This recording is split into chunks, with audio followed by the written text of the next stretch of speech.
All right, ready to dive deep. Today, it's John Frederic Daniell, a 19th century scientist. Not exactly a household name. True, but his work still powers our lives.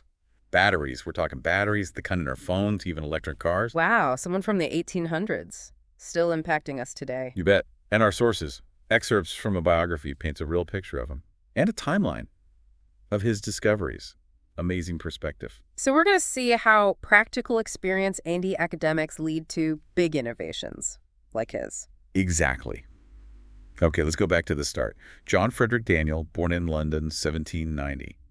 What kind of a kid was he? Was he like building batteries in his basement at age 10? Maybe not batteries age 10, but his bio shows he loved knowledge, especially chemistry and physics, really into them. And get this, he didn't go straight to, university or anything. Industrial chemistry first, hands-on. Not afraid to get his hands dirty, figuring out how to actually apply the science to real problems. And that experience, that's what set him up, right? For all the cool stuff he did later. Totally. Like, it was his training ground for innovation. Yeah, he just got it, Science wasn't just books and theories. It was about, like, making things work, making a difference in the real world. Absolutely. And in the 1820s, his work in meteorology starts getting him noticed, which was, a pretty new field back then. Wait, industrial chemistry, TO meteorology? Yeah. That's a big jump. You'd think so, but think about it.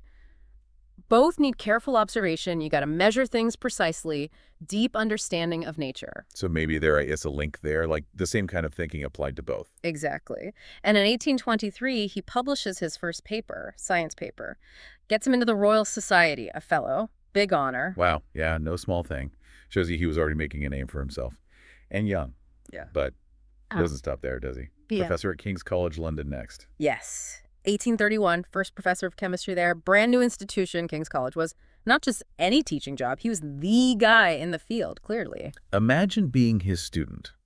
Not just textbook stuff, right? Learning from someone pushing the edge of science, discovering new things. Absolutely. And while he's in academia, he's still got that meteorology passion. Publishes meteorological essays and observations. In 1827, it became like the book on the topic. But what really gets me is his invention, same year, the dew point hygrometer. I looked that one up, but basically it changed how we measure humidity, right? Big time. It did. Before Daniell, measuring humidity was a lot harder and way less accurate.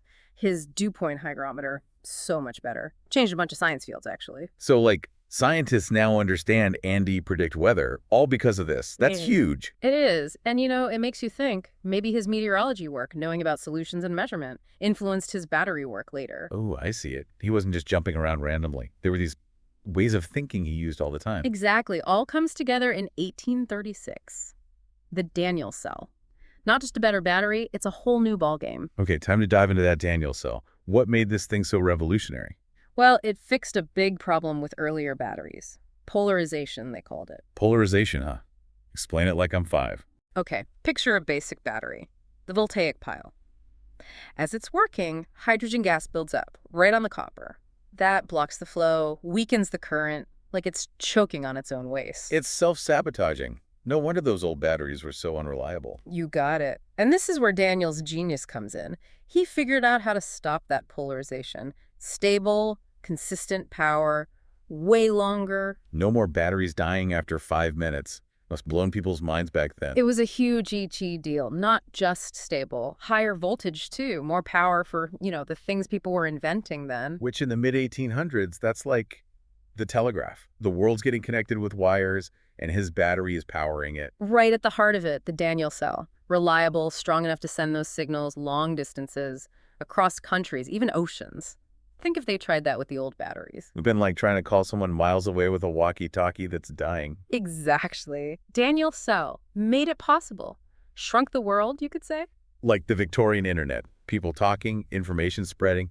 Unthinkable just a few years before. And it's not just telegraphs. Electroplating, that used the Daniell Cell too. Electroplating, remind me. You coat things in metal using electricity. Make them shiny, protect them from rust, silverware, jewelry, that kind of thing. Ah, so it's about making stuff look good. A&D last longer. Exactly. And you needed a steady current for that. Nice even coating. Daniell Cell made it work. So it's like his battery kicked off a whole wave of new tech.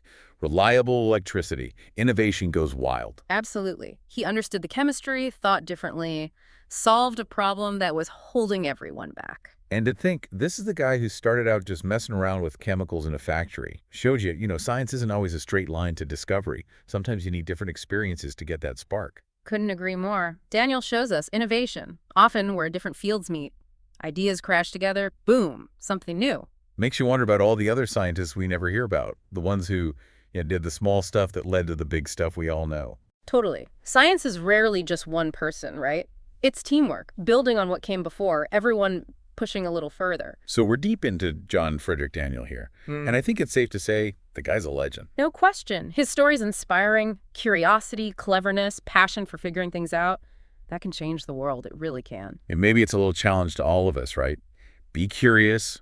Don't take things for granted. Yeah. Keep asking questions. Who knows what we'll discover if we do that? Okay, so let's get into this Daniell cell, the guts of it. Basically, he made a battery, but 2 parts. Each part, different metal sulfate solution. 2 parts, huh? So more going on than just like sticking 2 metals together, not your basic Voltaic pile. Exactly. One side, copper in copper sulfate. Other side, zinc in zinc sulfate. But here's the trick. They weren't totally separate. Connected by this barrier, porous, often like pottery, unglazed, or even animal membrane sometimes. But that barrier, that's what stops the polarization.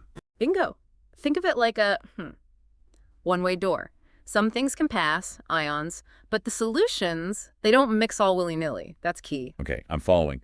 But what's actually happening inside this 2-part battery, like at the atomic level? So battery's working right. Zinc side, that zinc starts dissolving, goes into the zinc sulfate solution. That releases electrons. And those electrons, they want to move E to where it's more positive. And the copper's over there like, come on over, electron! Exactly. They flow through whatever the battery's powering, that's our electric current, arrive at the copper.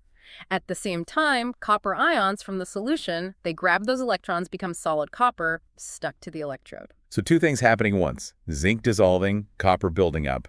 All thanks to the electrons doing their thing. Perfectly balanced, like all things should be. Now remember the hydrogen gas problem, Daniell cell, that barrier. It stops the hydrogen ions from getting to the copper. No gas buildup. They react with the sulfate instead, make sulfuric acid.